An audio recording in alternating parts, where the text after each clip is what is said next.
10 taon na ang nakalipas, sa niyebeng bisperas ng bagong taon, nagpa siyang lumuwas si Ji Kang-hee sa Seoul para tuparin ang kanyang mga pangarap. Nag-alinlangan si Chae Yeon-soo na payagan siyang umalis. Sinabi ng ama ni Ji Kang-hee na maraming mabubuting lalaki ang makakakilala sa anak niya sa Seoul. Nagkunwari si Chae Yeon-soo na walang pakialam. Pero labis siyang nabahala. Bago umalis, tinawagan ni Ji Kang-hee si Chae Yeon-soo. Sinabing sasakay siya sa huling bus at hindi na babalik sa kanilang bayan. Pagkarinig nito, tumakbo si Chae Yeon-soo sa niebe patungo sa motel na California, pag-aari ng ama ni Ji Kang-hee at kinalakihan niya. Sa loob ng isang silid, nakahiga si Ji Kang-hee sa malaking teddy bear. Iniisip si Chae Yeon-soo bilang mainit na osong ito. Gusto niyang isama si Chae Yeon-soo sa Seoul, pero kailangan nitong manatili para alagaan ang kanyang lolo. Sa harap ng di maiwasang pamamaalam, bigla niyang tinanong si Chae Yeon-soo kung gusto niyang magdamag silang magkasama. Nahihiya, tinakpan ni Chae Yeon-soo ang kanyang mga tainga. Alam ni Ji Kang-hee ang kondom sa bag ni Chae Yeon-soo, libreng regalo mula sa motel. Inabot niya ang bulsa nito, umaasang dalisay ang unang beses nila kahit makakilala ng iba. Nang tumigil sa pagtanggi si Chae Yeon-soo, lumapit si Ji Kang-hee, naghubad, at tinanggal ang salamin. Ang gabing iyon ay naging romantikong alaala. Pagkatapos, malambing na tinulungan ni Chae Yeon si Ji Kang-hee magsuot ng Amerikana at hinatid sa bus station. Habang papalapit ang bus, tahimik si Chae Yeon. Sumakay si Ji Kang-hee, pinilit ngumiti, alam na aalis ang gusto niya. Tumakbo si Chae Yeon sa likod ng bus hanggang nawala ito sa niyebeng taglamig.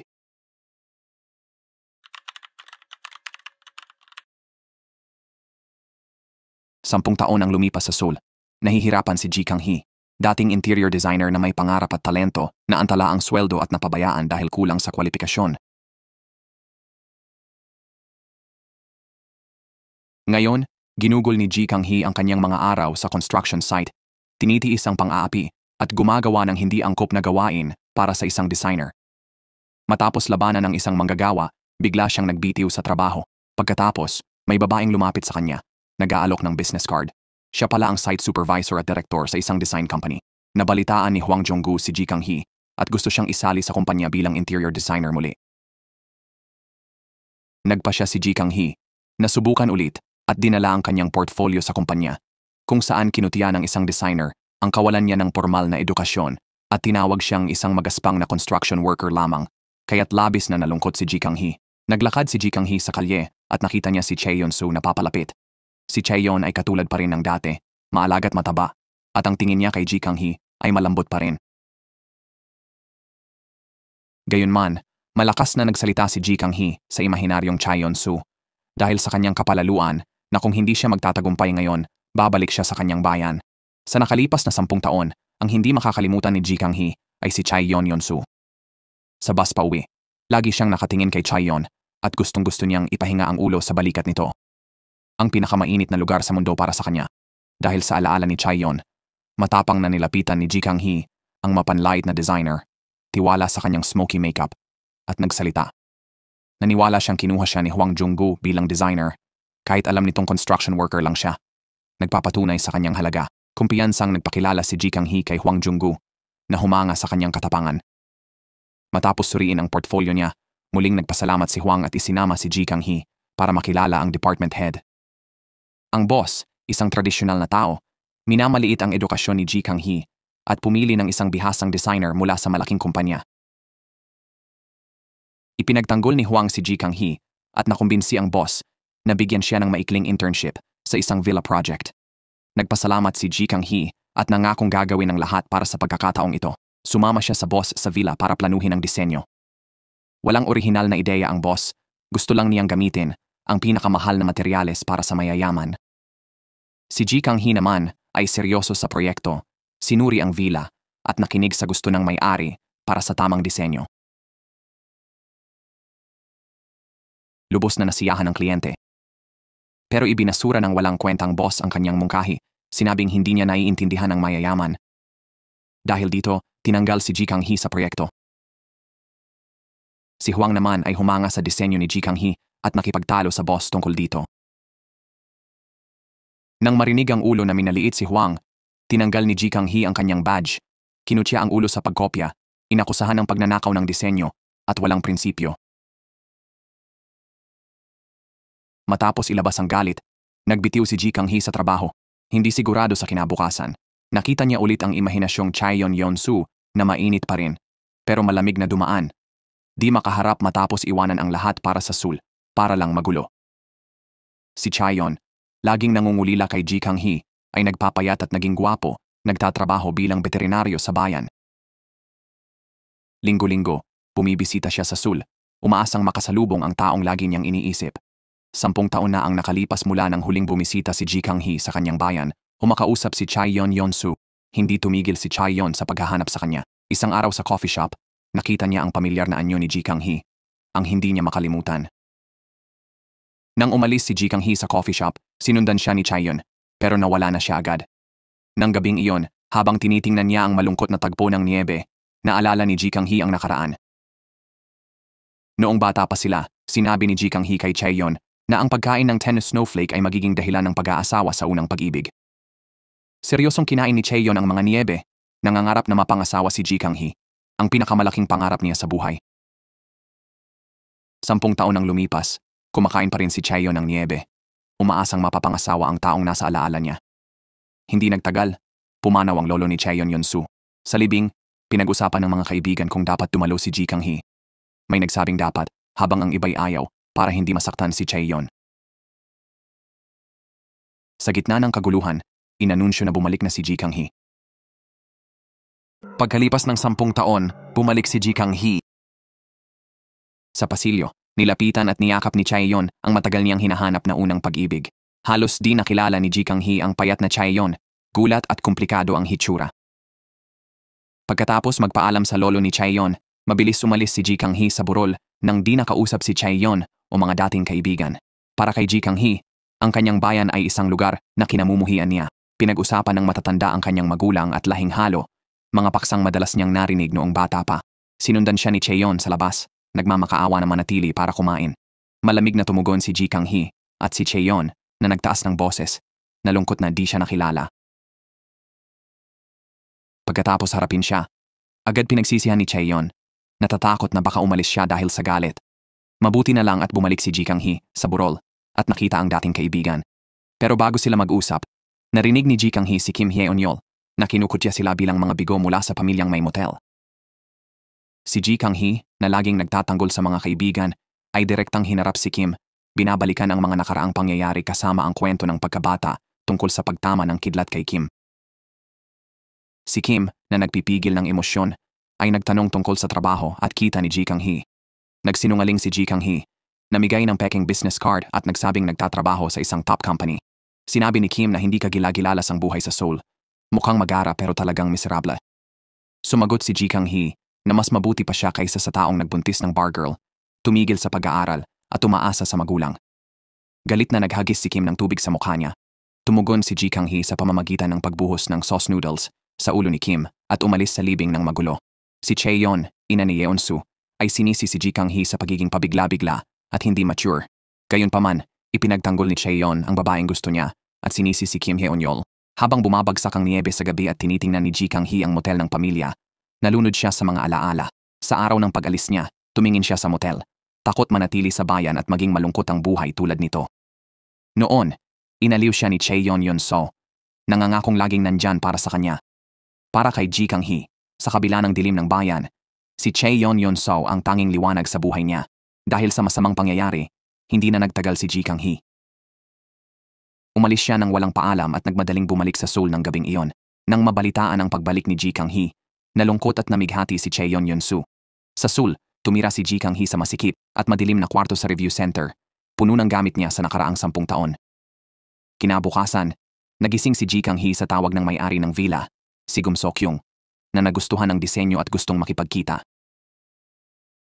Naalala ni Ji Kang-hee na ilang araw na ang nakalipas, nag-inuman siya at umiyak sa harap ni Gum Sok-yung. Nagrereklamo na kopya lang ang disenyo na hinihingi ng boss. Naisip ni Ji Kang-hee ang kanyang lasing na pagdadaldal, napahiya siya. Pagkatapos, tinawag siya ni Hwang Jung-gu para sa isang pulong. Pumunta si Ji Kang-hee sa dating kumpanya, bumuti ang pakikitungo ng receptionist. Nagdala si Hwang Jung-gu ng magandang balita. Pagbitiw ni Ji Kang-hee, tinalakay ng boss at Gum Sok-yung ang disenyo. Gusto lang ni Gum Sok-yung ang gawa ni Ji Kang-hee bilang designer ng villa. Napilitan ng boss hanapin si Huang Junggu, ibalik si Ji Kang-hee, at bigyan ng permanenteng trabaho. Ngayong kaharap si Ji Kang-hee, nagbago ang ugali ng boss. Gayunpaman, hindi na ito alintana ni Ji Kang-hee. Pagkatapos ng libing sa bahay, naisip niya na maikli ang buhay, gusto magtrabaho sa gusto niya. Dahil doon, umalis si Ji Kang-hee ng may estilo. Ipinasya niyang ibenta ang disenyo kay Gyum Suk-kyung bilang freelance designer. Nag-alok si Gyum Suk-kyung ng malaking bayad kay Ji Kang-hee na ikinatuwa niya pero hindi tinanggap. Para sa kanya, mas mahalaga ang pagkilala sa talento niya sa disenyo kaysa sa pera. Mabuti na lang at nakuha ng ugali ni Ji Kang-hee ang pabor ni Gyum Suk-kyung at Esther Park. Binigyan pa ni Esther si Ji Kang-hee ng imbitasyon sa kasal, gustong maging kaibigan. Sa Examination Institute, tumawag ang kaibigan ni Ji Kang-hee mula sa probinsya, nagtatanong kung pwedeng tumira. Nagsinungaling ulit si Ji Kang-hee, sinabi niyang may business trip siya. Hindi siya inilantad ng kaibigan, pero alam na may itinatago si Ji Kang-hee. Tinawagan pala ng kaibigan ang kumpanya sa business card, wala raw ganoong empleyado doon. Naniniwala si Chaeyon Yeonsu na may dahilan si Ji Kang-hee sa pag-iimbento. Hindi nagtagal, dumalo si Ji Kang-hee sa kasal ni Esther Park. Nang makita ang nobya sa damit pangkasal, naisip ni Ji Kang-hee ang sarili na naglalakad sa altar kasama si Chaeyon Yeonsu bilang nobyo. Nagising sa panaginip, nakatuon siya sa mga sketch ng disenyo. Lumapit si Gyum Suk-kyung para makipagkwentuhan at inanyayahan siya sa kasalan mamayang gabi. Naalala ni Ji Kang-hee na kaarawan niya pala, naalala ng kaibigan ng petsa at tumawag para bumati. Nag-alinlangan, tinanong ni Ji Kang-hee ang tungkol sa buhay ni Chaeyon Yeonsu. Iminungkahi ng kaibigan na direkta siyang magtanong at binanggit na may date si Chaeyon, kaya nalungkot siya. Tinawagan niya si Chaeyon Yeonsu na tuwang-tuwa sa tawag niya, pero may babaeng dumating, kaya agad binaba ni Ji Kang-hee ang tawag nang marinig ang boses nito. Ang babae, si Yoon Nan-woo, ay kakilala niya sa universidad. Pagkatapos, tumawag ang tatay ni Ji Kang-hee para magkita sa motel at ipagdiwang ang kaarawan niya. Si Ji Kang-hee, nababagabag, tumanggi makita ang ama. Nilapitan siya ulit ni Gyum Suk-kyung at hiningi ni Ji Kang-hee na magkunwaring boyfriend niya. Pumayag siya at magkaakbay nagtungo sila sa motel. Umaasang makita ang ama, nagulat si Ji Kang-hee nang makita si Chaeyon Yeonsu. Malinaw na balak ng ama niya na pagtagpuin sila. Nakita si Ji Kang-hee may kasamang lalaki, nalungkot si Chaeyon pero nakilala si Gyum Suk-kyung.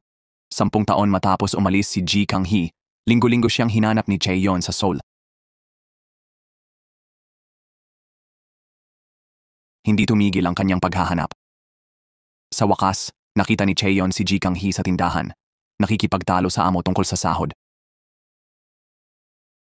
Nang araw na iyon, si Gyum Suk-kyung ang tumulong at ipinagtanggol si Ji Kang-hee. Nang gabing iyon, napansin ni Ji Kang-hee si Chaeyon, pero ayaw ipakita ang hirap niya. Malupit niyang sinabi na huwag na siyang hanapin pa. Ngayon, nang makita si Gyum Suk-kyung at maalala ang araw na, yon, malungkot ang mukha ni Chaeyon. Sinamantala ni Gyum Suk-kyung ang pagkakataon, niyakap si Ji Kang-hee at nangakong aalagaan siya sa hinaharap.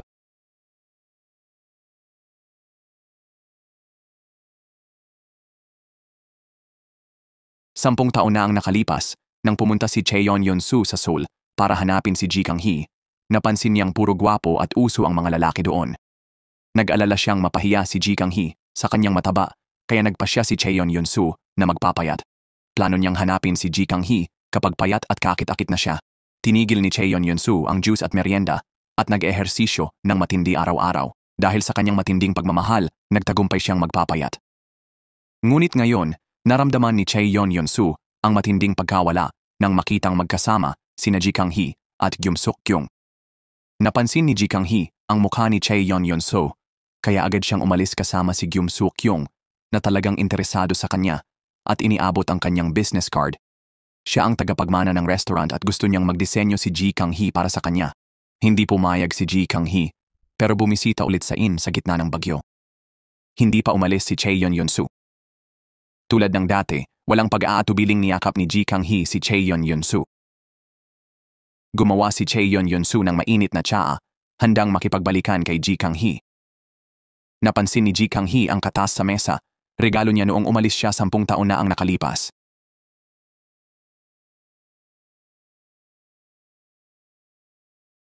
Hindi na inisip ni Ji Kang-hee ang nakaraan at tinanong kung may regalo si Chaeyeon Yeon-soo. Ipinakita ni Chaeyeon Yeon-soo ang kwintas, mahinahon ang boses. Naantig si Ji Kang-hee, namumula habang sinusuot ang kwintas mag-isa sa harap ng salamin. Lumapit si Chaeyeon Yeon-soo. Sinabi ang pananabik sa loob ng 10 taon at tinanong kung namiss siya. Bago pa makasagot si Ji Kang-hee, hinawakan ni Chaeyeon Yeon-soo ang kamay niya. Tumingin ng mapagmahal, hahalikan na sana nang tumunog ang telepono niya. Ang nanay niya iyon, sa tawag, naalala ni Ji Kang-hee ang masakit na alaala ng pang-aapi sa kanyang bayan. Sa pag-iisip nito, lumamig ang ekspresyon ni Ji Kang-hee. Hinubad niya ang kwintas, ibinalik kay Chaeyeon Yeon-soo, at ipinahayag ang pagkamuhi sa motel at bayan ng pamilya. Ayaw niyang maipit sa nakaraan dahil kay Chaeyeon Yeon-soo at sinabing tapos na ang kanilang relasyon. Kahit mahalaga si Chaeyeon Yeon-soo, di niya kayang panagutan ang buhay nito, noon o ngayon, at ayaw niyang maghintay ito ng walang saysay. Habang tinitingnan ang niyebeng tagpo ng mga alaala, huminga ng malalim si Chaeyeon Yeon-soo, nalulungkot. Maya-maya, nagsimula ang bagong taon, may mga taong umaasang nagbibilang pababa. Maliban kay Ji Kang-hee, nag-iisa sa maliit na silid, malungkot at kumakain ng tuyong tinapay. Mabuti na lang, binigyan ni Hwang Jung-gu si Ji Kang-hee ng bagong simula nang mag-resign siya para magtayo ng sariling kumpanya, umaasang sasama si Ji Kang-hee. Inimbitahan si Ji Kang-hee sa kumpanya ni Hwang Jung-gu, pero nagulat siya nang banggitin nito ang planong magdisenyo ng mga motel. Pagkarinig ng motel, agad tumayo si Ji Kang-hee para umalis. Handa siyang magdisenyo ng kahit ano maliban sa mga motel. Proaktibong kinontak ni Ji Kang-hee si Gyum Seo-kyung, na dating tinanggihan niya, umaasang mabigyan ng trabaho. Si Gyum Seo-kyung, tagapagmana ng hotel, ay sang-ayon sa ideya ni Hwang Jung-gu na baguhin ang disenyo ng mga motel. Naalarma ito kay Ji Kang-hee na lumaki sa motel at nakaranas ng pang-aapi at pangungutya. Inakala ng mga kababayan niya na kasing kahiya-hiya siya ng mga lihim na nagkikita sa mga motel. Matatag sa kanyang desisyon, tumanggi si Ji Kang-hee na sumali sa proyekto. Nang gabing iyon, naglipat si Gyum Seo-kyung ng 50 milyong won kay Ji Kang-hee. Sa pintuan niya, nakita ni Ji Kang-hee si Esther Park, kaibigan ni Gyum Seo-kyung, na naghihintay sa labas. Hindi hinikayat ni Esther si Ji Kang-hee sa trabaho, kundi pinakinggan ang mga pangarap nito tungkol sa sariling kumpanya. Payo ni Esther. Ang pagkamit ng pangarap ay nangangailangan ng tamang mga kasosyo. Binanggit niya ang magandang reputasyon ni Hwang Jung-gu at sapat na pondo ni Gyum Seo-kyung. Naniniwala si Esther sa sarili. Umaasang sasali si Ji Kang-hee para matupad ang mga pangarap. Naantig sa sinabi ni Esther, nagbago ang isip ni Ji Kang-hee at sumali sa bagong kumpanya ng disenyo. Agad nagtrabaho si Ji Kang-hee, tinalakay ang kulay ng kasangkapan at ambience ng kwarto sa team. Nagkaroon ng bagong simula ang kanyang paglalakbay sa pangarap. Sa site visit sa motel kasama si Gyum Seo-kyung, nakakita sila ng maghahalikan sa elevator. Ang lalaki ay si Kim Hyun-yeol, dating kaklase na nanlait kay Ji Kang-hee sa kanilang bayan. Gaya ng hula ni Ji Kang-hee, nagkalat si Kim ng chismis na bumibisita siya sa mga motel kasama ang mga lalaki, tulad ng inaasahan sa anak ng may-ari ng motel. Binalaan pa niya si Chaeyeon Yeon-soo na makita ang tunay na ugali ni Ji Kang-hee, ngunit si Chaeyeon Yeon-soo ay nagalit agad kay Kim. Bagamat labis siyang nalungkot, nag-alala sa buhay ni Ji Kang-hee at natatakot na baka humanap ito ng kapanatagan sa ibang lalaki. Itinalaga ni Hwang Jung-gu si Ji Kang-hee bilang leader ng proyekto na ikinatuwa niya. Nangako siyang gagawin ang lahat, pero nabigla nang malaman na sa kanyang bayan ang proyekto. Sa mga sumunod na araw, iniwasan ni Ji Kang-hee si Hwang Jung-gu. Ayaw bumalik sa kanilang bayan. Ngayong araw, nagdahilan si Ji Kang-hee na may date siya. Nang marinig ito, labis na nainis si Gyum Seo-kyung, dating kaklase ni Kim. Nang marinig ito, si Gyum Seo-kyung, nag-aalala, nagtago malapit para manood. Di inaasahan, ang date ni Ji Kang-hee ay kaibigan noong bata. Nagmadali si Gyum Seo-kyung, tumulong, nag-alok na itulak ang bagahe at bumili ng regalo. Nag-update si Ji Kang-hee sa kaibigan, pero mas interesado ito sa relasyon nila ni Gyum Seo-kyung. Habang nag-uusap, napunta ang usapan kay Chaeyeon Yeon-soo. Sinabi ng kaibigan na si Chaeyeon ay may magandang babae, junior sa paaralan, at magpapakasal na. Nang marinig ito, pinilit ni Ji Kang-hee itago ang kanyang lungkot. Mula nang tapusin ni Ji Kang-hee ang relasyon, pinangarap niyang magpakasal si Chaeyeon sa iba. Natanto niyang baka hindi na siya makamove on. Nang araw na yon, naaksidente si Hwang Jung-gu at nasugatan ng binti. Hindi siya makabiyahe. Nag-alinlangan man, tinanggap ni Ji Kang-hee ang proyektong disenyo, balak bumalik sa bayan kasama si Gyum Seo-kyung. Para di makilala, nagbalat kayo siya ng husto, naka-headscarf, at iginiit na huwag gamitin ang pangalan niya. Nagulat siya nang malaman na ang proyekto niya ay ang motel ng kanyang pamilya sa California. Sa loob, nagkunwari siyang walang kilala. Pero agad siyang nakilala ng kanyang ama at itinago ang lihim. Iminungkahi ni Ji Kang-hee ang rooftop pool at bagong jazz bar, mga pangarap nila ng ama noong bata pa siya. Naantig ang ama at ipinagkatiwala sa kanya ang proyekto. Binisita nila ang site, iminungkahi ng mga trabahador na tumuloy sa California Motel, kilala sa magandang tuluyan at pagkain. Tumanggi si Ji Kang-hee, nagplanong mag-hotel na lang. Sa biyahe papuntang hotel, muntik na silang bumangga sa isang kotse. Si Chai Yeon-su pala yun. Nakita ni Ji Kang-hee si Chai Yeon-su na lumabas ng kotse kasama ang junior, pero matigas ang ulo at tumalikod. Mabilis na iniwan ni Chai Yeon-su ang junior at sinundan si Ji Kang-hee. Sa tanong ni Chai Yeon-su, ipinaliwanag ni Ji Kang-hee ang presensya at sinabing mananatili hanggang Pasko, hiniling na huwag sabihin sa iba na bumalik siya. Natanto ni Gyum Seo-kyung na si Chai Yeon-su ang unang pag-ibig ni Ji Kang-hee at higit pa, siya ang tagapagligtas nito. Noong bata, binubuli si Ji Kang-hee hanggang lumipat si Chai Yeon-su sa kanyang paaralan. Sa paghula na makakatulong ang bagong lalaki, pinaupo siya ni Ji Kang-hee sa tabi niya. Pagtanda, nagtapat si Chai Yeon-su na gusto niya ito mula nang maging magkatabi sila. Mapaglarong pinisil ni Ji Kang-hee ang mukha niya at tinawag na Little Bear, ang mainit at maaasahang karamay. Ipinagtapat ni Ji Kang-hee kay Gyum Seo-kyung na kung wala si Chai Yeon-su, di niya maisip na nakaligtas sa kabataan at mga hamon nito. Sa sumunod na mga araw, nagtry sina Ji Kang-hee at Gyum Seo-kyung ng iba't ibang hotel, pero lahat ay naging masamang karanasan. Sa huli, iminungkahi ni Gyum Seo-kyung na magstay sila sa California Motel. Nagmatigas si Ji Kang-hee, sinabing mas gusto pa niyang uminom ng kalawang na tubig kaysa tumira doon. Sa break niya, lihim na binisita ni Ji Kang-hee ang vet clinic ni Chai Yeon-su para makita ang junior na kasama nito. Nalaman niya sa junior na di mahilig si Chai Yeon-su sa chamomile tea pero bumibili pa rin para sa clinic dahil gusto ng kaibigan. Alam ni Ji Kang-hee na siya ang tinutukoy na kaibigan. Pinuri ng junior si Chai Yeon-su bilang mapagkakatiwalaan at maaasahang tao. Nakita ni Ji Kang-hee ang litrato ni na Chai Yeon-su at junior sa pasukan ng klinika at nalungkot. Narinig ni Chai Yeon-su ang usapan ng mga trabahador sa California Motel tungkol sa bagong strict manager, si Ji Kang-hee, at sa mapagbigay na tao, si Gyum Seo-kyung. Ayon sa chismis, adik daw sa sugal si Gyum Seo-kyung. Nag-alala si Chai Yeon-su, kaya't sinubukan niyang kilalanin si Gyum Seo-kyung. Sinundan niya si Gyum Seo-kyung at nakita itong tumulong sa isang nakulong na tuta. Nag-alok si Chai Yeon-su na ipagamot ang aso. Tinanong niya kung may pinsala ba si Ji Kang-hee kaya naka-shades. Tumawa lang si Gyum Seo-kyung, nagpapahiwatig na matatag si Ji Kang-hee. Naunawaan ni Chai Yeon-su na mali ang chismis tungkol kay Gyum Seo-kyung.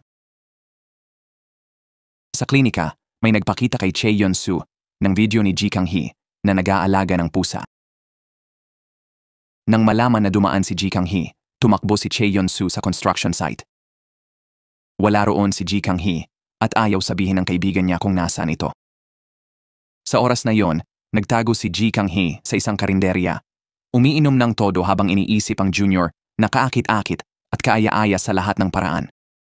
Dahil dito, lalo siyang napainom. Habang pinapanood ni Chai Yeon-su ang video ni Ji Kang-hee kasama ang kuting, tumawag ang kaibigan para sabihing nasa karinderya si Ji Kang-hee. Nagmadali siya roon at nakita si Ji Kang-hee, lasing na lasing, bumagsak sa kanyang kandungan, yumayakap na parang oso. Hinimas ni Ji Kang-hee ang mukha sa binti ni Chai Yeon-su at tiniis niya ito.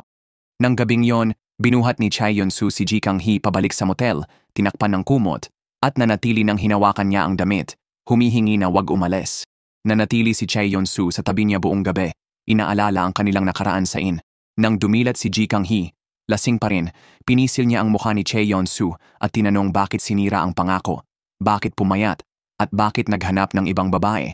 Si Chai Yeon-su, nalulungkot din, nagtaka kung bakit naghanap ng ibang lalaki si Ji Kang-hee.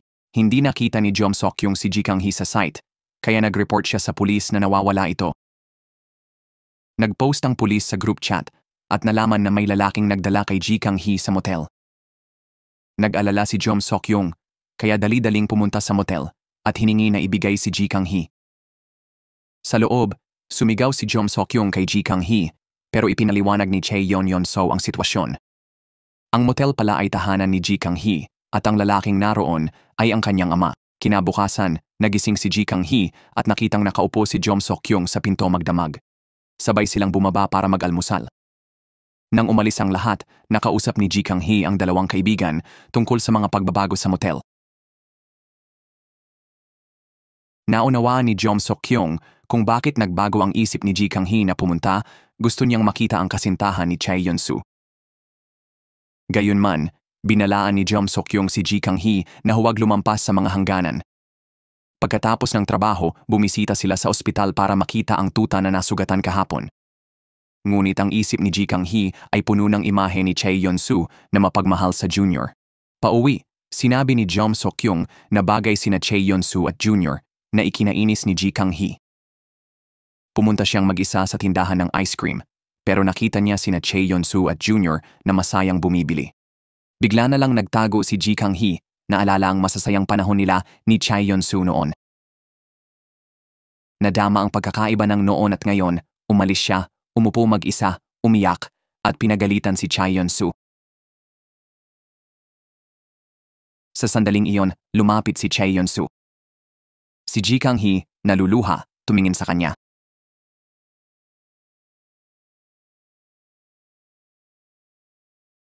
Bukas na sinabi ni Ji Kang-hee na nagbago si Chae Yeon-soo. Bago makapaliwanag si Chae Yeon-soo, sinabihan siyang huwag sumunod. Hindi nakinig si Chae Yeon-soo at patuloy na sumunod sa mga babae. Nang lumingon si Ji Kang-hee, mabilis na nagtago si Chae Yeon-soo.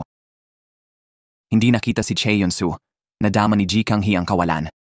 Noon, dumating si Jom Sok-yung at nakita ang luha ni Ji Kang-hee.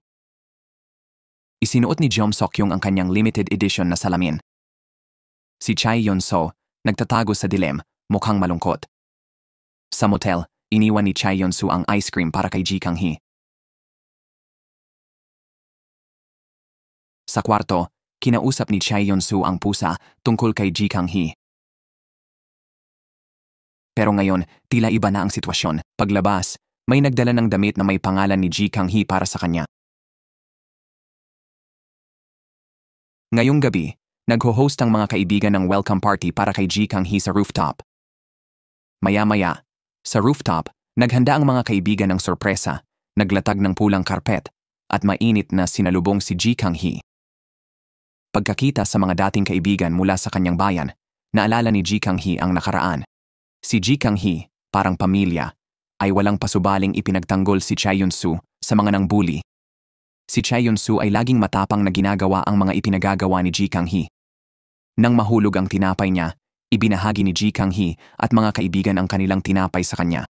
Ngayon binati ni Ji Kang-hee ang mga kaibigang lumaki na, lalo na si Chae Yeon-soo. Masaya si Chae Yeon-soo sa buhay, naniniwala na makabuluhan ang pagmana ng klinika ng lolo niya. Nagtanong din ang mga kaibigan tungkol kay Ji Kang-hee. Nag-aatubili si Ji Kang-hee at nagmadaling umalis nang tanungin tungkol sa buhay niya sa Seoul. Ipinaalala ng kaibigan kay Chae Yeon-soo si Gyum Sok-yung, lalaking taga-Seoul na kasama ni Ji Kang-hee. Ikinuwento ni Ji Kang-hee kay Gyum Sok-yung ang kanyang nakaraan, mula sa pag-alis sa bayan hanggang pagsisikap sa Seoul. Inakala niyang nabuhay siya ng masigasig para sa kanyang mga pangarap. Ngayon, nakikita ang matatag na buhay ng mga kaibigan. Parang siya lang ang nabigo at hindi nagtagumpay. Nang marinig ito, sumigaw si Gyum Sok-yung sa hangin. Pinagtitibay na maganda ang buhay ni Ji Kang-hee.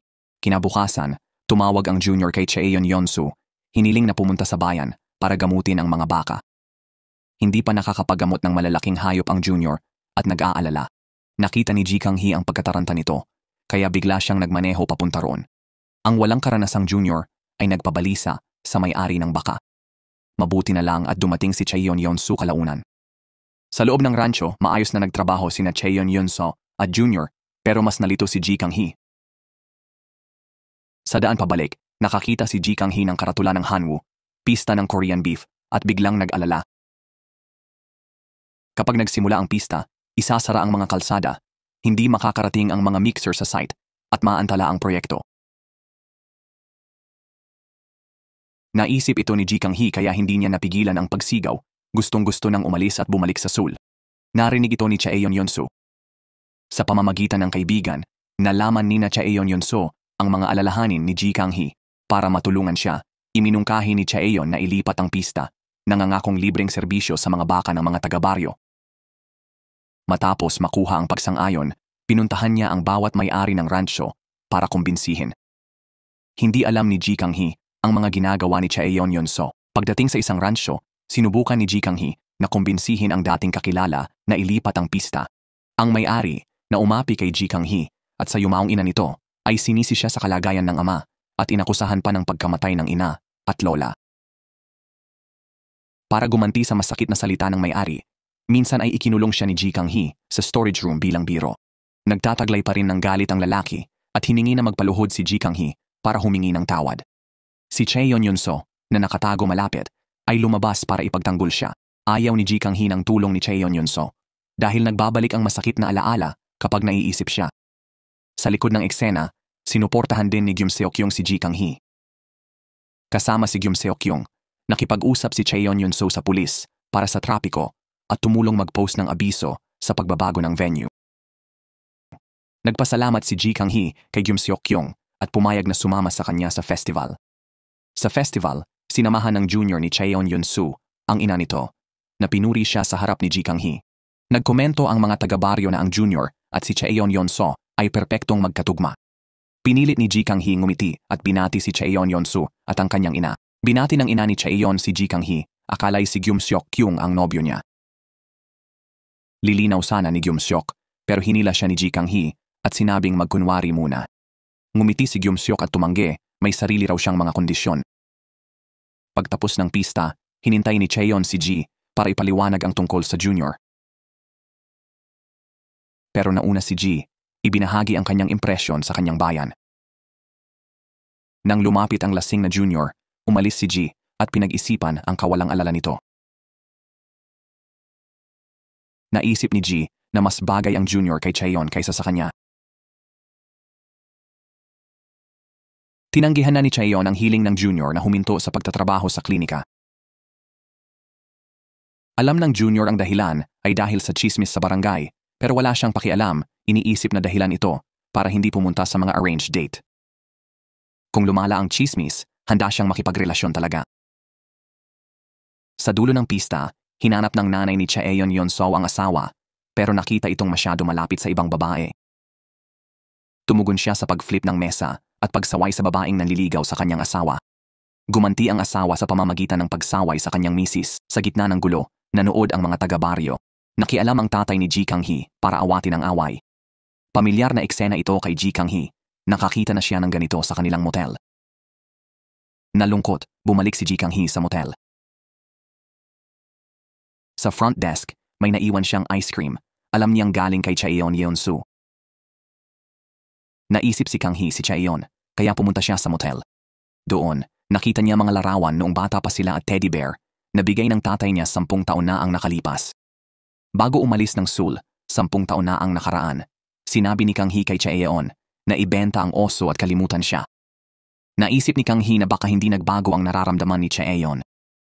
Hinanap niya ito at tinanong kung bakit siya tinutulungan at kung gusto pa rin siya. Dismayado, sinabi ni Chaeyon na ito ang huling magagawa niya para kay Kang-hee. Ngayon, gusto niyang kalimutan si Kang-hee at humingi ng panahon. Nagulat si Kang-hee sa biglang pagpapasya ni Chaeyon. Hindi siya handa sa nangyari. Pagbalik sa motel, itinapon ni Kang-hee ang ice cream na binili ni Chaeyon para sa kanya. Sa hapunan kasama ang mga dating kaklase, nalaman ni Kang-hee na si Gyum Seok-kyung ang nagbayad ng pagkain. Habang kumakain, ininsulto ng mga kaklase ang kaibigan ni Kang-hee, tinawag na mahirap at walang mapapangasawa kahit maraming date. Dismayado, umalis si Ji Kang-hee sa hapunan. Sa motel, narinig ni Ji Kang-hee ang ina ni Chaeyon Yonsu at mga taga-nayon na nag-uusap tungkol sa kasal at diborsyo na nagpatibay sa kanyang negatibong pananaw sa kanyang bayan. Nang masigla siyang batiin ng junior ni Chaeyon Yonsu sa labas ng motel, hindi pinansin ni Ji Kang-hee at pumasok. Alam ni Chaeyon Yonsu na galit pa rin sa kanya si Ji Kang-hee. Pauwi, biglang sinabi ng lasing na junior kay Chaeyon Yonsu na hanapin si Ji Kang-hee. Hinuhulaan na siya ang hinihintay nito. Si Ji Kang-hee, galit pa rin ay nagwawalis ng banyo nang may pagmumura kay Cheon Yun-so. Nang oras na iyon, bumalik si Cheon Yun-so sa motel at narinig si Ji Kang-hee na nakikipag-usap sa sarili sa kabilang kwarto.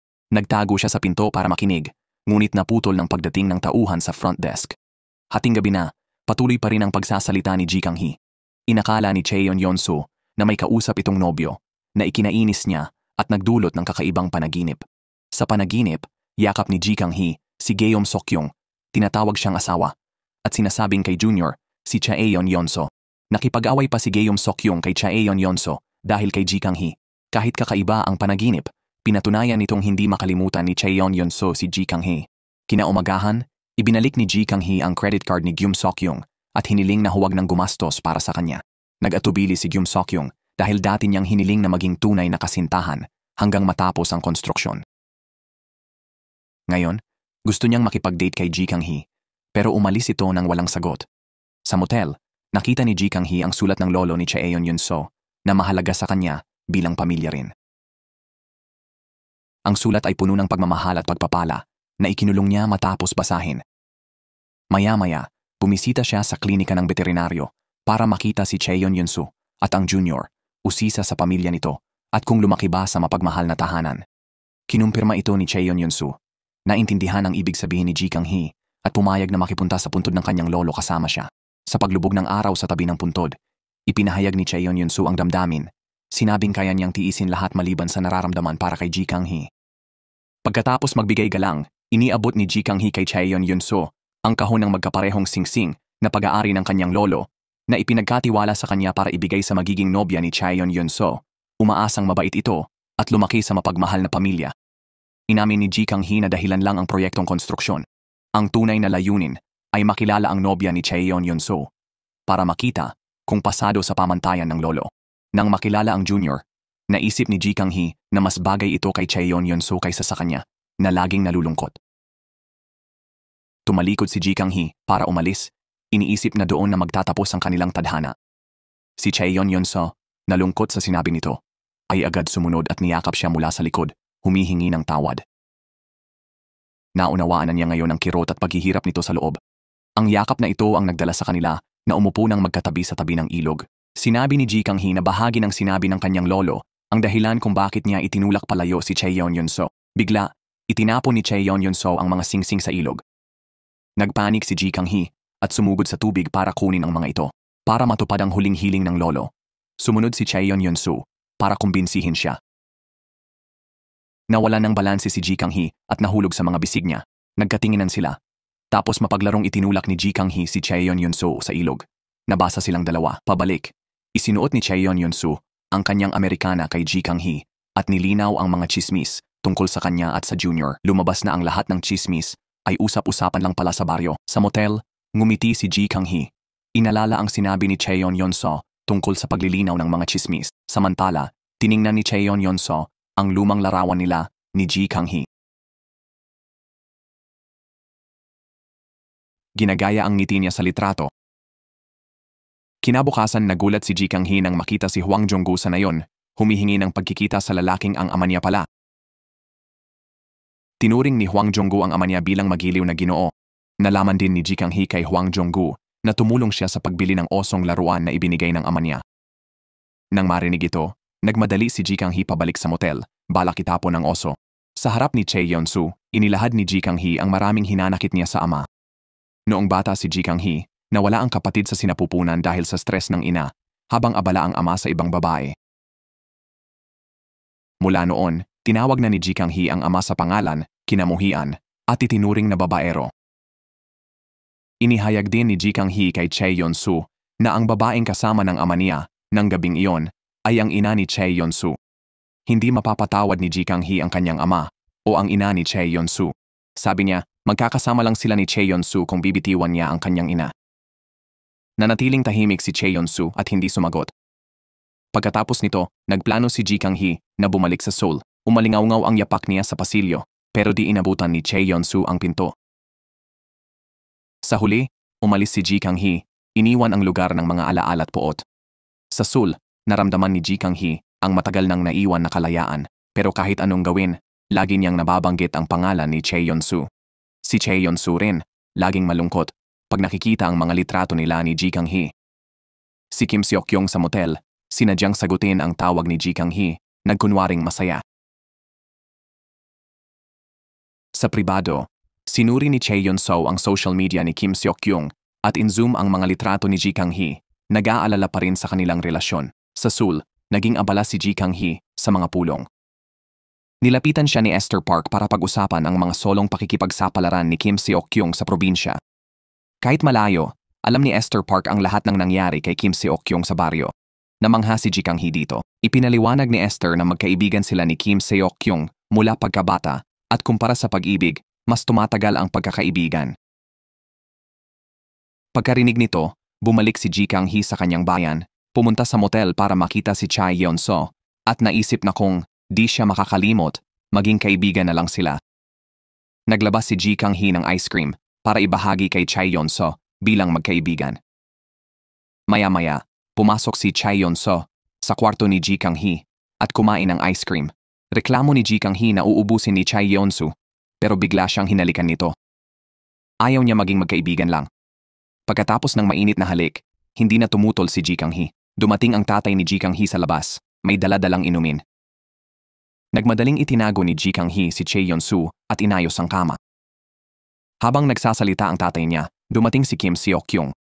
Agad hinila ni Ji Kang-hee si Kim Seok-kyung palayo. Sa usapan nila, nag-aalala si Ji Kang-hee sa nangyari at sa pagtago kay Chae Yeon-soo. Nang gabi na, wala na si Chae Yeon-soo.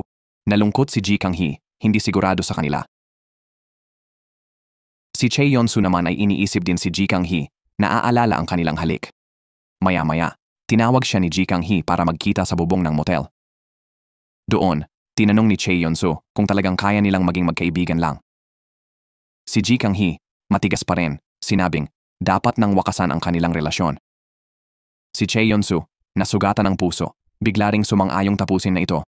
Nang gabing iyon, naalala nila ang paghihiwalay sa istasyon 10 taon na ang nakalipas. Nang bigyan ni Ji Kang-hee, si Chae Yeon-soo ng inumin may guhit na maliit na bahay at hinabol niya ang tren nito. Ngayon, matapos sabihing tapusin na ang relasyon, sadyang iniiwasan ni Chae Yeon-soo si Ji Kang-hee, umiiwas tuwing nakikita siya. Binisita ni Ji Kang-hee ang klinika ni Chae Yeon-soo, humihingi ng citrus tea. Nagtimpla si Chae Yeon-soo ng tsaa, pero malamig na sinabi na umalis na pagkainom. Napansin ni Ji Kang-hee na naiwan ang scarf ni Chae Yeon-soo, isinabit ito sa kanyang kwarto. Nang bumalik siya, natuklasan niyang ibinalik ni Chae Yeon-soo ang scarf sa kanya. Galit na kumatok si Ji Kang-hee sa pinto at muling tinawag siya sa bubong. Iginigiit na tanggapin ang scarf.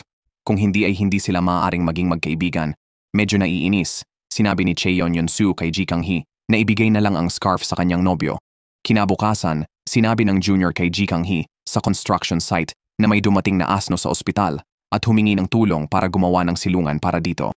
Nang malaman na hindi ito ipinadala ni Chae Yeon-soo, pinayagan na lang ni Ji Kang-hee si Kim Seok-kyung na pumunta. Nagpakita ng pagkamuhi si Chae Yeon-soo nang dumating si Kim Seok-kyung at nagkumpetensya ang dalawang lalaki habang naglalagari ng kahoy. Inisyatibo ni Ji Kang-hee na gumuhit ng plano para sa silungan ng asno at pinatulak kay Kim Seok-kyung ang kariton ng kahoy. Ginamit niya ang kanyang propesyonal na kasanayan para gumawa ng magandang silungan para sa asno. Para kay Ji Kang-hee, hindi ito mahirap dahil pangarap niyang magtayo ng sariling bahay, kasama ang silid para kay Chae Yeon-soo. Sinadya ni Ji Kang-hee na kumapit kay Kim Seok-kyung sa harap ni Chae Yeon-soo. Nagkunwaring may plano sila ng gabing iyon. Nagselos at naguluhan si Kim Seok-kyung kung bakit nagbigay si Ji Kang-hee ng silid sa bahay niya kay Chae Yeon-soo. Naalala ni Chae Yeon-soo na sinabi ni Ji Kang-hee nung bata na gusto niyang gumawa ng sariling kanlungan, may isang silid para sa kanya. Nag-inom mag-isa si Chae Yeon-soo. Pero nakita si Kim Seok-kyung na malapit sa ibang babae. Nilapitan sila ni Chae Yeon-soo, umupo para tanungin kung sino ang babae. Dumating si Esther Park sakto para linawin na kaibigan lang siya ni Kim Seok-kyung. Pagkaalis ni Esther, inanyayahan ni Kim Seok-kyung si Chae Yeon-soo na uminom kasama niya. Tahimik na nagkumpetensya ang dalawang lalaki, parehong nagsabing sila ang mas bagay kay Ji Kang-hee. Sinabi ni Chae Yeon-soo na bumisita siya sa maraming templo at simbahan sa Seoul. Nagdarasal para sa kaligayahan ni Ji Kang-hee. Kinontra ni Kim Seok-kyung, sinabing ayaw ni Ji Kang-hee sa mga nakakaalam ng kanyang nakaraan. Nagising mula sa kalasingan, nagulat si Kim Seok-kyung nang makitang natutulog si Chae Yeon-soo sa kanyang kama. Mabilis na nilinaw ni Chae Yeon-soo na wala siyang ginawang hindi nararapat. Iniabot ni Kim Seok-kyung ang kamay Nag-alok na maging kaibigan bilang kaibigan ni Ji Kang-hee. Nag-atubili saglit, nakipagkamay si Chae Yeon-soo kay Gyum Seok-kyung, pero tinuring siyang karibal sa isip. Sinundan ni Chae Yeon-soo si Gyum Seok-kyung sa site, gustong kausapin si Ji Kang-hee. Sinabi niya ang ayaw marinig ni Ji Kang-hee, na dapat lang silang maging magkaibigan. Pagkatapos, iniabot ni Chae Yeon-soo ang kamay kay Ji Kang-hee, at agad na nakialam si Gyum Seok-kyung. Tinitiyak na nagtagpo ang kanilang mga kamay, malungkot ang hitsura ni Ji Kang-hee. Nakatanggap ang junior ng basket ng bulaklak at 2 tiket sa konsyerto mula kay Chae Yeon-soo. Nag-alala siya na baka biglaan lang ang desisyon ni Chae. Pero ang totoo, ang ina ni Chae ang nagpadala ng mga ito. Gusto niyang mag-date ang anak sa junior dahil may bago siyang partner at magpapakasal na. Umaasa siyang mag-aasawa muna ang kanyang anak bago siya. Nang gabing iyon, nakita ni Ji Kang-hee ang junior na hawak-hawak ang basket ng bulaklak. Nalaman niyang galing kay Chae ang mga ito. Nagalit si Ji Kang-hee. Binasbasan niya ang junior pero nang tumalikod, marahas niyang sinipa ang isang lata.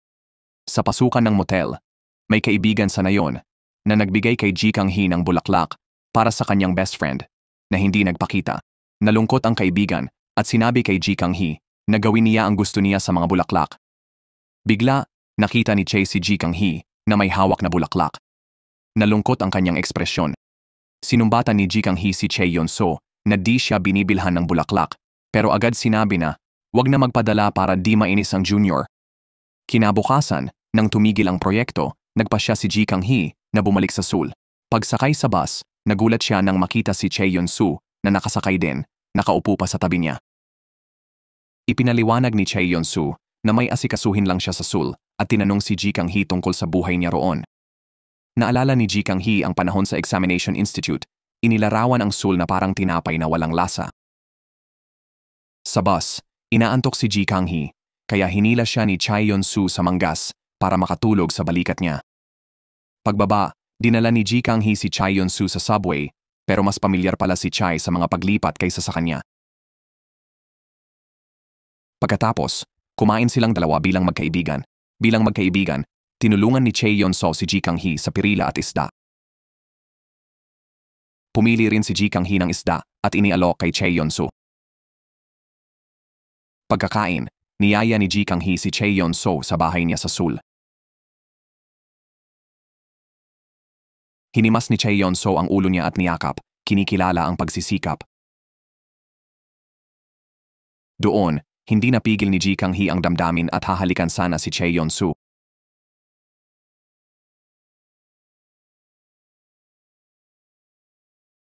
Maya-maya, nag-alok si Ji Kang-hee na uminom bilang magkaibigan.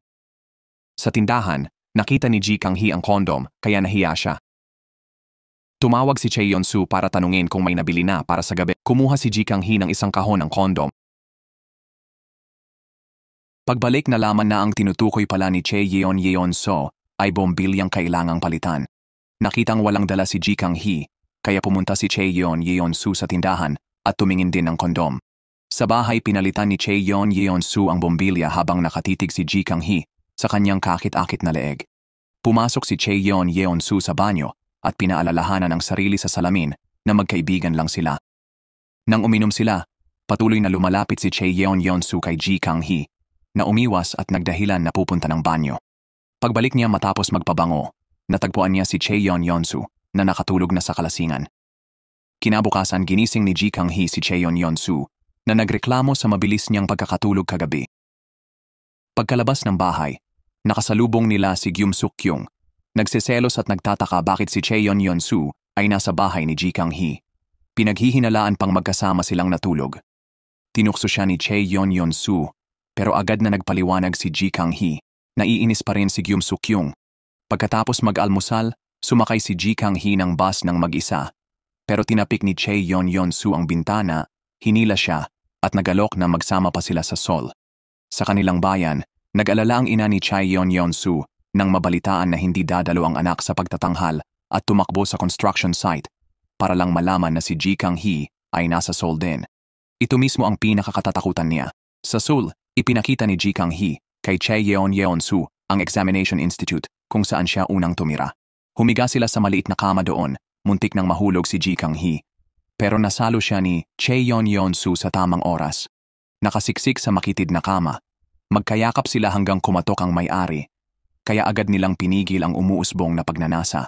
Sa mall, naglaro sina Ji Kang-hee at Chae Yeon-soo at kumuha ng masayang photo booth pictures. Binigyan din ni Chae Yeon-soo si Ji Kang-hee ng cute na teddy bear. Nang mga oras na yon, tumawag ang best friend ni Ji Kang-hee, pero ang ina ni Chae Yeon-soo ang sumagot. Pinagalitan ng ina ni Chae Yeon-soo si Ji Kang-hee, pinagbawalang makasama ang anak niya. Nagulat si Ji Kang-hee, pero binaliwala ni Chae Yeon-soo at binaba ang tawag ng kanyang ina. Nilapitan ng ina ni Chae Yeon-soo ang ama ni Ji Kang-hee. Inihayag na nangaliwa ang ama ni Chae sa ina ni Ji Kang noon at tumakas sila. Sa tingin ng ina ni Chae Yeon-soo, may boyfriend si Ji Kang-hee mula Seoul na tagapagmana ng restaurant. Subalit pilit pa rin niyang inaakit si Chae Yeon tulad ng kanyang inang inakusahan ng pagiging malandi. Ang ama ni Ji Kang-hee, galit na galit, ay nagtanggol sa anak. Aniya, walang kinalaman ang nakaraan at trabaho nilang protektahan ang mga anak sa chismis. Natapos ang day trip ni na Chae Yeon at Ji Kang-hee sa Seoul at pabalik na sila sa kanilang bayan. Nag-aalala si Ji Kang-hee sa mga paratang ng ina ni Chae Yeon, ngunit seryosong nangakong liliwanagin ito ni Chae Yeon sa kanyang ina. Pagdating, hinarap at pinagalitan ng ina ni Chae Yeon si Ji Kang-hee. Para protektahan si Ji Kang-hee, desperadong pinigilan ni Chae Yeon ang kanyang ina. Samantala, tinanong ng kaibigan ni Ji Kang-hee kung nakikipag-date ba siya kay Chae Yeon. Malungkot na nagpaliwanag si Ji Kang-hee na magkaibigan lang sila ni Chae Yeon at tumira lang sa bahay niya. Sa kabilang banda, nalaman ng junior kay Chae Yeon-soo na ang mga bulaklak at tiket sa konsyerto ay galing pala sa kanyang ina. Nalungkot ang junior at gustong linawin ang chismis sa mga taga-baryo. Pero hiniling ni Chae Yeon-soo na hintayin matapos ni Ji Kang-hee ang proyekto bago umalis ng baryo para magpaliwanag dahil baka sisihin si Ji Kang-hee sa kanilang paghihiwalay. Para mapabilis ang paghihiwalay ng anak at ni Ji Kang-hee, nagkunwaring may sakit ang ina ni Chae Yeon-soo, nagpasok sa ospital at pinalis ang anak sa motel ni Ji Kang-hee kaagad. Noong gabi ng pagtakas noon, naaksidente ang ama ni Chae Yeon-soo pero nanatili siyang tapat kay Ji Kang-hee. Hindi rin nagpatinag ang kanyang ina at pinagbawal pa silang magkaibigan ni Ji Kang-hee. Nagreklamo siya sa konstruksyon ni Ji Kang-hee kaya pansamantalang tumigil ang trabaho. Binalak ni Ji Kang-hee na itigil ang proyekto at bumalik sa Seoul. Bago umalis, hinarap ng ina ni Chae Yeon-soo si Ji Kang-hee. Sinabi na kasing libog siya ng kanyang ina. Galit, sinagot ni Ji Kang-hee na dahil kinuha ng kanyang ina ang asawa nito, kukunin niya ang anak naman. Para maiwasan ang karagdagang gulo, mabilis na inalis ni Chae Yeon-soo ang kanyang ina sa motel. Nang gabing iyon, umupo si Ji Kang-hee sa labas nang lumapit si Kim Seok-kyung, binigyan siya ng kwintas. Umaasang makakatulong ang pagiging boyfriend niya, naalala ni Chae Yeon-soo ang aksidente ng kanyang ama. Noon, mas nag-alala si Chae Yeon-soo kay Ji Kang-hee na nawala ng malay sa aksidente. Kinabukasan, inimbitahan ni Chae Yeon-soo ang kanyang ina sa tanghalian. Masaya ang kanyang ina, akala'y pinili na siya ng anak kaysa kay Ji Kang-hee. Ngunit, dahan-dahang ibinahagi ni Chae Yeon-soo ang tunay niyang damdamin. Matagal na niyang alam ang relasyon ng ama sa ina ni Ji Kang-hee, pero di siya nagalit dahil doon masaya ang ama. Sa paglipas ng panahon, dahil sa guilt sa ina, nanatili si Chae Yeon-soo sa bayan na wala ang tsansa kay Ji Kang-hee. Ngayon, naisip na, di niya kayang bitawan si Ji Kang-hee, nagpa siyang bumalik at maging higit pa sa kaibigan. Pagkatapos makipag-usap sa ina, hinanap niya si Ji Kang-hee, hinila sa eskinita at hinalikan ng maalab.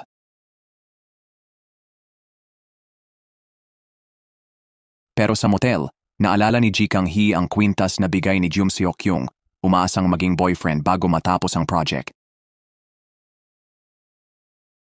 Naisip ni Ji Kang-hee na ang pagpapanggap na sila ni Jum Seok-kyung ay makakaiwas sa chismis at mapapabilis ang proyektong kinukwestiyon. Nakipagkita si Ji Kang-hee kay Chae Yeon-soo para ipaliwanag ang tungkol sa kwintas. Napanatag si Chae Yeon-soo nang malaman na si Jum Seok-kyung ay kakilala lang sa trabaho. Natawa siya ng marahan at hinalikan si Ji Kang-hee, masaya sa simula ng kanilang relasyon. Habang kausap si Jum Seok-kyung, lumabas si Ji Kang-hee. Maraming tao ang nagbigay sa kanya ng rosas. Dinala siya ng mga tao sa isang masayang lugar na may pulang karpet. Kumakanta si Kim Seok-kyung at magpro-propose. Nagulat si Ji Kang-hee nang lumuhod si Kim Seok-kyung at inilabas ang singsing. Naging speechless si Chae Yeon-soo nang makita ang eksena at ang mga rosas na kotse. Para matustusan si Ji Kang-hee, araw-araw nag-overtime si Chae Yeon-soo.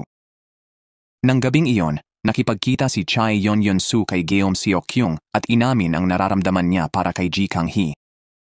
Nakinig si Kim Seok-kyung at nangakong aatras, pero binalaan si Chae Yeon-soo na huwag sasaktan si Ji Kang-hee. Sa motel, sinabi ni Chae Yeon-soo kay Ji Kang-hee ang usapan nila, na nabanggit na pala sa kaibigan niya ang relasyon nila. Masayang nagde-date sina Ji Kang-hee at Chae Yeon-soo, di alam na may kumuha ng litrato ng mga intimate moments nila. Nakita ni Kim Seok-kyung ang mga litrato at nainis. Inaliw siya ni Esther Park, pinuri ang kagwapuhan at tagumpay niya. Inamin din ni Esther na gusto niya noon si Kim Seok-kyung, pero di ito kumilos kaya naging magkaibigan na lang sila. Nagulat si Kim Seok-kyung nang biglang bumaling si Esther Park sa mas magaang tono. Pabirong sinabing gusto lang niya itong pasayahin. Para tulungang mag-relax si Kim Seok-kyung, isinama siya ni Esther sa pamimili ng damit para sa kanyang ipinagbubuntis na anak.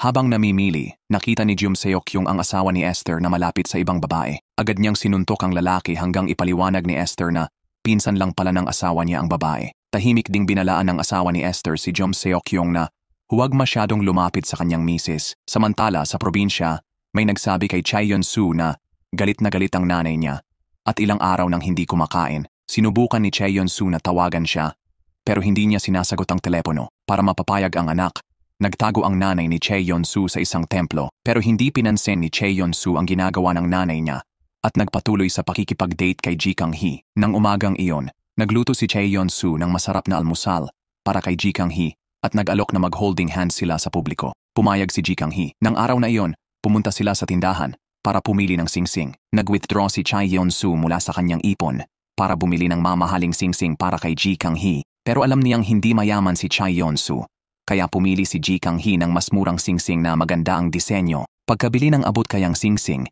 nangako si Chae Yeon-soo na bibili ng pinakamaganda para kay Ji Kang-hee sa hinaharap. Sinabi ni Ji Kang-hee na hindi siya nagpapahalaga sa mga ganong bagay. Ang intensyon niya lang ang mahalaga para sa kanya. Pagkatapos ng date, bumalik sila sa kwarto ni Ji Kang-hee sa motel. Pinatay ni Ji Kang-hee ang ilaw, gustong maging intimate kay Chae Yeon-soo na nahihiya at nag-aalala. Bigla, kumatok sa pinto ang best friend. Nasa motel ang ina ng kaibigan dahil minamaltrato ng asawa. Matapos ayusin ang ina, nag-usap sila tungkol sa pinakamahirap na sandali ng buhay nila. Ibinahagi ni Chae Yeon-soo ang problema niya na pinutol ng ina ang ugnayan sa kanya. Mas malungkot pa ang kwento ni Ji Kang-hee. Iniwan siya ng ina para sa iba pero namatay sa aksidente sa daan. Nang gabing iyon, nabawasan ang bigat ng damdamin nila dahil sa mga kaibigan. Kalaunan, tinawagan ni Ji Kang-hee ang ama pero si Hwang Jung-gu ang sumagot. Akala ni Ji Kang-hee magkasama sila pero nasa ospital pala ang ama at bumibisita lang si Hwang Jung-gu. Nakita ng ama ang kapitbahay na nakikipag-video chat sa anak. Ngumiti siya, hindi pa handang sabihin ang sakit niya. Nag-uwi rin ang ina ni Chae Yeon-soo ng lalaking mukhang mahinahon at pino. Nang tanungin ni Chae Yeon-soo, ang galit niyang ina ay nagkunwaring di kilala ang anak. Dahil sa trabaho, kailangan ni Ji Kang-hee na pansamantalang bumalik sa Seoul. Niyakap siya ni Chae Yeon-soo, ayaw mahiwalay sa kasintahan kahit sandali. Matapos payuhan ng nobyo, nakipagkita si Ji Kang-hee kay Kim Seok-kyung at ibinalik ang kwintas. Mukhang nalulungkot si Kim Seok-kyung at naging malamig kay Ji Kang-hee. Inisip ni Esther Park na dahil ito sa tunay na pagkagusto niya kay Ji Kang-hee. Dahil malungkot si Kim Seok-kyung buong araw, hinatid ni Ji Kang-hee si Esther Park. Sa parking nakita ni Esther ang asawa na humahalik sa pinsan na ikinalungkot niya. Buntis na si Esther nang hina sa stress kaya dinala ni Ji Kang-hee sa ospital. Sa probinsya, para protektahan ang ina ni Chae Yeon, iminungkahi ng mga taga-baryo na turuan ng ama ni Ji Kang-hee ang anak. Pinayuhan nila si Ji Kang-hee na tanggapin ang proposal ni Kim Seok-kyung kaysa makasama si Chae Yeon. Maging ang ina ni Chaeyon ay humingi ng tulong sa ama ni Ji Kang-hee. Laking gulat ng lahat nang pumayag siya. Ayaw niyang sisihin ang mga tao o tratuhin ng masama ng ina ni Chaeyon ang anak niya. Nang gabing iyon, tinanong ng ama si Ji Kang-hee kung makikipaghiwalay siya kay Chaeyon, kung tapusin niya ang relasyon kay Hwang Jong-gu. Nagulat si Ji Kang-hee, narinig ang pagtutol ng ama sa unang pagkakataon. Sa kabila ng hindi pagsang-ayon ng ama, nagpasya si Ji Kang-hee na huwag itong pansinin. Nagdesisyon si Chaeyon na sundan si Ji Kang-hee at planuhing pumunta sa Seoul. Bago umalis, nakasalubong ni Ji Kang-hee ang ina ni Chaeyon, na mapait na nagsabing magkakaroon siya ng kapalaran tulad ng kanyang ina. Nabagabag sa mga salitang ito, nalito si Ji Kang-hee sa biyahe pabalik sa Seoul at akala niya ay may nakitang aksidente, kaya hiniling kay Chaeyon Yun-so na huminto. Hindi siya nakapag-react agad at nabangga. Nang mabalitaan, ang ina ni Chaeyon Yun-so at ama ni Ji Kang-hee ay nagmadaling pumunta sa ospital.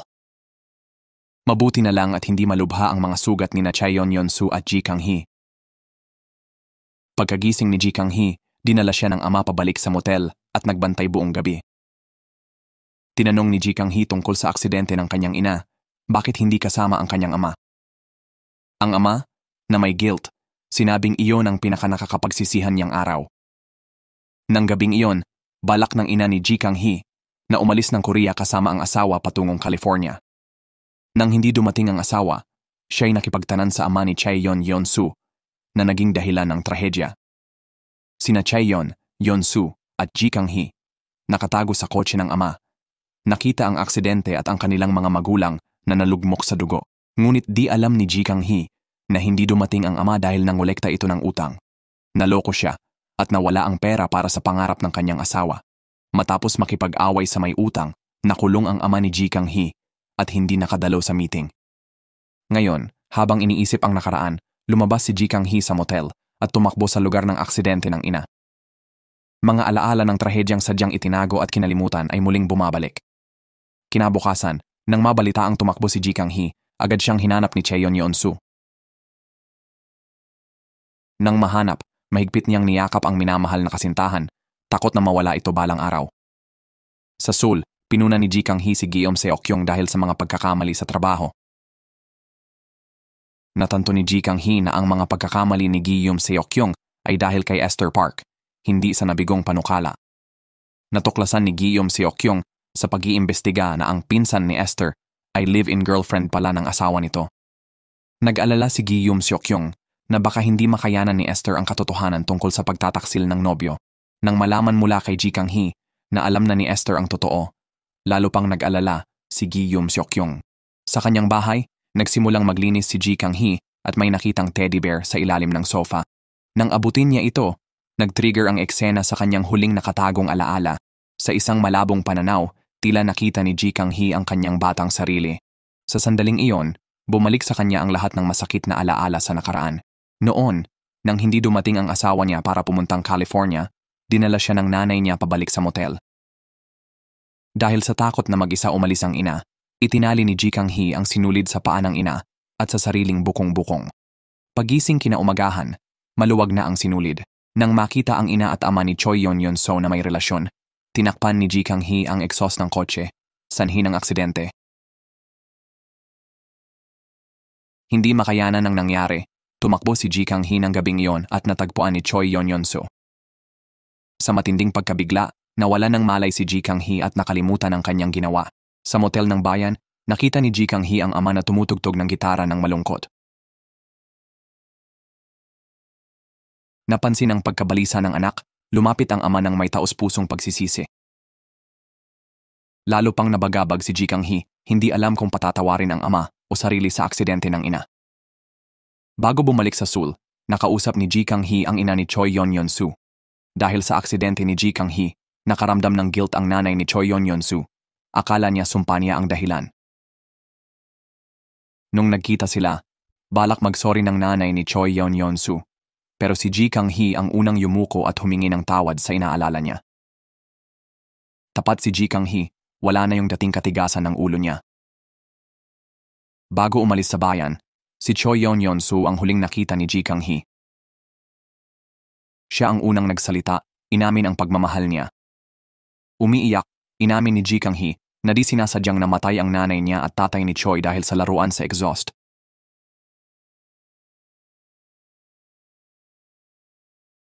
Dala ang mabigat na kasalanan, di na kaya ni Ji Kang-hee harapin ang mahal niya. Sa Seoul, napansin ni Kim Seok-kyung nakakaiba si Ji Kang-hee. Sinundan niya ito sa simbahan kung saan umamin si Ji Kang-hee na pumatay ng nanay at tatay ni Choi Yeon-soo. Dahil sa matinding pagkakasala, nagpasya si Ji Kang-hee na sumuko. Mariing tinututulan ito ni Kim Seok-kyung dahil wala pang 20 taong gulang si Ji Kang-hee nang mangyari ang aksidente. Iminungkahi niyang kausapin ni Ji Kang-hee si Choi Yeon-soo para sa parusa o patawad at huwag siyang iwasan. Hindi niya alam na diagnose ang ama ni Ji Kang-hee na may cancer. Si Choi Yeon-soo ang naghahatid sa kanya sa ospital. Sinabi ng mga doktor na chemotherapy lang ang posibleng lunas. Inayos ni Choi Yeon-soo ang pagpasok niya sa ospital at nakita si Hwang Jung-gu, kasosyo ni Ji Kang-hee. Kabilang si Hwang sa unang nakaalam ng kalagayan ng ama niya bilang kapwa may cancer. 3 taon na ang nakalipas, nakilala ng ama ni Choi Yeon-soo si Hwang Jung-gu na nagchichimo ng palihim.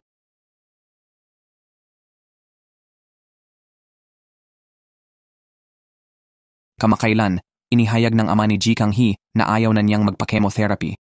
Gusto niyang maglakbay at mag-enjoy sa natitirang araw at si Ji Kang-hee ang pangunahing alalahanin. Umiiyak niyang ipinagkatiwala kay Choi Yeon-yeon na itago ang sakit dahil di siya naging mabuting ama at ayaw mag-alala si Ji Kang-hee. Hinanap ni Ji Kang-hee si Choi Yeon-yeon sa Animal Hospital. Pero walang alam ang junior niya sa kinaroroonan. May chismis na naghahanda si Choi Yeon-yeon para sa interview. Posibleng maging veterinaryong researcher sa Seoul. Nag-message si Ji Kang-hee, umaasang makausap siya. Pero hindi sumagot si Choi Yeon-yeon. Dahil sa pagkawala niya, nawalan ng gana si Ji Kang-hee sa construction site. May balita na bumalik na si Choi Yeon-yeon. Nagmadali si Ji Kang-hee sa bahay niya, natatakot na ibunyag niya ang kalagayan ng ama. Hindi sumagot si Choi Yeon-yeon at sadyang iniwasan siya. Nasasaktan, inakala ni Ji Kang-hee na galit pa rin si Choi Yeon-yeon sa kanilang malupit na paghihiwalay. Para tumulong, lihim na nakipagkita si Kim Seok-kyung kay Choi Yeon-yeon at nagsinungaling na balak ni Ji Kang-hee mag-aral sa USA. Bigla na lang tumayo si Choi Yeon-yeon. Gusto niyang pigilan si Ji Kang-hee na tumakas at hayaang lamunin ng guilt. Habang paalis si Ji Kang-hee, pumasok naman si Choi Yeon-yeon. Dinala niya ito sa pulis para humingi ng access sa records ng aksidente ng kanilang mga magulang.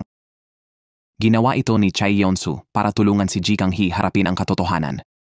Naniniwala siya na kung sanhi ni Ji Kang-hee ang aksidente, dapat niyang alagaan ang sarili kaysa tumakas. Mahigpit na hinawakan ni Choi Yeon-soo ang kamay ni Ji Kang-hee. Umiyak si Ji Kang-hee, ngumiti, at naaliw sa kanyang mga salita. Sa malamig na gabi, pinatong ni Choi Yeon-soo ang kanyang Amerikana kay Ji Kang-hee. Nakita niya ang resibo ng ospital sa bulsa at tinanong siya tungkol dito. Nagsinungaling si Choi Yeon-soo, sinabing sa kaibigan niyang nasugatan ito. Napanatag si Ji Kang-hee, binalaan si Choi na huwag magtago ng lihim sa kanya. Sa probinsya, binigay ng pulis kay Ji Kang-hee ang ulat ng aksidente noon. Nalaman niya na sanhi ito ng mga kotse na nadulas at nagbanggaan sa niebe. Nakahinga ng maluwag si Ji Kang-hee nang mapatunayan ang katotohanan tungkol sa teddy bear sa exhaust pipe. Tahimik siyang niyakap ni Choi Yeon-soo, nagbibigay ginhawa ng walang salita. Pagkatapos, isinama ni Choi Yeon-soo si Ji Kang-hee para ipakilala bilang kasintahan sa kanyang ina. Ngunit hindi matanggap ng ina ni Choi Yeon-soo si Ji Kang-hee dahil sa nakaraan. Bukod sa relasyon ng ina ni Ji Kang-hee at asawa niya, mas nag-alala siya sa teddy bear incident. Pag-aari niya ang kotse at inakala niyang paghihiganti ito ni Ji Kang-hee sa pagsasalita laban sa ina. Nang marinig ito, lumuhod si Ji Kang-hee sa harap ng ina ni Choi Yeon-soo, humihingi ng tawad. Binaliwala ni Choi Yeon-soo ang pagtutol ng ina at tinulungan si Ji Kang-hee tumayo. Si Ji Kang-hee ang pinakamahalagang tao sa buhay niya, noon at ngayon. Sa walang kondisyong suporta ni Choi Yeon-soo, bumuti ang kalagayan ni Ji Kang-hee. Nang gabing iyon, sa California Inn, pumunta si Ji Kang-hee sa kwarto ng kanyang ama. Nagkunwaring maayos ang lahat, pero napansin niyang may dala siyang malaking bag ng gamot galing ospital. Nang tanungin, nagsinungaling ang kanyang ama. Tinanong ni Ji Kang-hee si Choi Yeon-soo na nagsinungaling din para hindi siya mag-alala. Gayunpaman, nalaman ni Ji Kang-hee na ang mga gamot ay panlaban sa kanser. Dahil sa duda, sinundan niya sila sa sanatorium. Nakita niyang nag-fill out ng admission form ang ama. Nang makaharap, sa wakas ay inamin ng kanyang ama ang katotohanan. Nasaktan sa panlilinlang, pinagalitan niya si Chai Yon-yon-su sa pagtatago ng sikreto. Hindi nagpatinag, sumakay si Chai Yon-yon-su sa kotse. Mas determinadong manatili sa tabi niya. Nang malaman ang kanser ng ama, bumalik si Ji Kang-hee sa Seoul kasama si Chai Yon-yon-su. Nagkunwaring malakas siya, kumain pa rin, pero hindi napigilan ang pagpatak ng luha. Ang pagkain sa harap niya ay pawang galing sa kanyang ama. Hinayaan ni Chai Yon-yon-su na umiyak si Ji Kang-hee hanggang mapagod, tapos umupo sa tabi niya. Noon pa man, nakikita ni Ji Kang-hee ang kanyang ama bilang mapagpakitang tao, halos hangal. Ngayong malubha ang sakit nito, napagtanto niya kung gaano kahalaga ang tila hangal niyang kamag-anak. Inaliw ni Chai Yon-yon-su si Ji Kang-hee, pero di mapigilan ang sariling luha, nangakong laging nasa tabi niya. Binantayan ni Chai Yon-yon-su si Ji Kang-hee habang natutulog. Paggising, niyakap ni Ji Kang-hee si Chai Yon-yon-su mula sa likod at mahinahong nag-usap tungkol sa ama. Nagsisi siya sa mga araw na di niya ito nagustuhan at sana mas maraming oras silang magkasama. Payo ni Chai Yon-yon-su, sobrang pag-aalalay nakakamiss ng pagkakataon. Makipagkita ng walang pagsisisi. Nabigyang inspirasyon, bumalik si Ji Kang-hee sa California Inn. Sa pintuan ng ama, pinilit ni Ji Kang-hee na ngumiti. Nakita ng ama ang pag-aalala niya at nagbiro na parang bata. Sa kabila ng pilit na kasiyahan, namumula na ang mga mata ni Ji Kang-hee. Tinanggap niya ang ugnayan ng ama at ni Hwang Jong-gu, unahin ang kagustuhan ng ama. Kinausap ni Hwang Jong-gu si Ji Kang-hee, hinihikayat na maging matatag at maniwala sa paggaling ng ama. Pinatuyo ni Ji Kang-hee ang buhok ni Chai Yon-yon-su, tinitingnan siya ng malambing. Tungkol sa ama, ayaw niyang ipadala sa sanatorium, lalo't magiging tahimik ang California Inn kung wala siya. Balak nilang kumbinsihin ang ama na manatili, pero gabing iyon nabalitaan nilang ibebenta raw ang inn. May dumating na ahente para siya sa atin ng lugar. Sinasabing kailangan ng buong pagbabago. Galit na pinaalis ni Ji Kang-hee ang ahente. Pagkaalis ng ahente, binisita ni Ji Kang-hee ang kanyang ama sa ospital. Nakita ang mahinang kalagayan. Hindi niya nakayanan makitang talagang may sakit ang ama sa unang pagkakataon. Sa tulong ni Chai Yon-yon-su, nakapagpigil ng damdamin si Ji Kang-hee at muling pumasok sa kwarto ng nakangiti. Nang tanungin bakit ibebenta ang inn, sinabi ng ama na baka maging pabigat na alaala ito sa anak kapag wala na siya. Para makasulong ang anak, naisip niyang kailangan niyang pakawalan ng inn. Ngunit, may ibang mungkahi si Ji Kang-hee. Gusto niyang kunin ang inn at gawing sanatorium na kailangan ng kanyang ama. Naantig sa ideya ng anak, pumayag ang kanyang ama. Naging abala si Ji Kang-hee sa pagdisenyo ng sanatorium habang tahimik na sinamahan siya ni Chai Yon-yon-su sa mga gabing puyat. Samantala, malapit nang tapusin ni Ji Kang-hee ang proyektong Rural Hotel para wakasan ang pekeng relasyon nila ni Gyum Seok-kyung. Natatanto na mahal pala nito si Esther Park. Ilang araw na ang nakalipas sa Seoul. Patuloy na nag-aayos ng blind date si Gyum Seok-kyung para kay Esther Park. Umaasang may lalaking tutulong sa pagpapalaki ng sanggol. Gayunpaman, matapos ang ilang pagtatangka, walang nakatugon sa mga kinakailangan. Nagplano si Gyum Seok-kyung na ipagpatuloy ang paghahanap. Ngunit nagpasya si Esther Park na itigil ang mga blind date dahil sa paghihikayat ni Gyum Seok-kyung at tiwala sa sarili. Taos-puso siyang nangakong susuportahan ito. Kahit hindi sila maging magkasintahan, pwede pa rin silang maging magkaibigan. Nangako rin siya kay Ji Kang-hee na tutulong sa grand opening ng hotel. Nang matapos ang hotel, dinala ni Ji Kang-hee si Chai Yon-yon-su doon. Gusto niyang siya ang unang makakita sa maingat na dinisenyo na gusale. Pinuri ni Chai Yon-yon-su nang husto ang talento ni Ji Kang-hee. Kinabukasan, tinupad ni Gyum Seok-kyung ang pangako at nag-host ng ribbon cutting. Nakita ng komunidad si Ji Kang-hee sa bagong liwanag at humingi ng tawad ang dating kaklase. Naantig si Ji Kang-hee. Sa renovation ng hotel, nagsimula rin siya ng bagong kabanata sa buhay. Ipinagdiwang ni Ji Kang-hee at mga kaibigan ang kaarawan ng kanyang ama. Sa masayang party, niyakap ni Ji Kang-hee ang ama. Umaasang magiging masaya ito palagi. Nang umulan ng niebe, si Ji Kang-hee, tulad ni Chai Yon-yon-su, kumain ng snowflakes. Sabi nila, kumain ng 10 snowflake para makasal sa unang pag-ibig. Ang magkasintahan ay nagtapat sa niebe, gumuhit ng bahay, at nangakong magsasama habang buhay.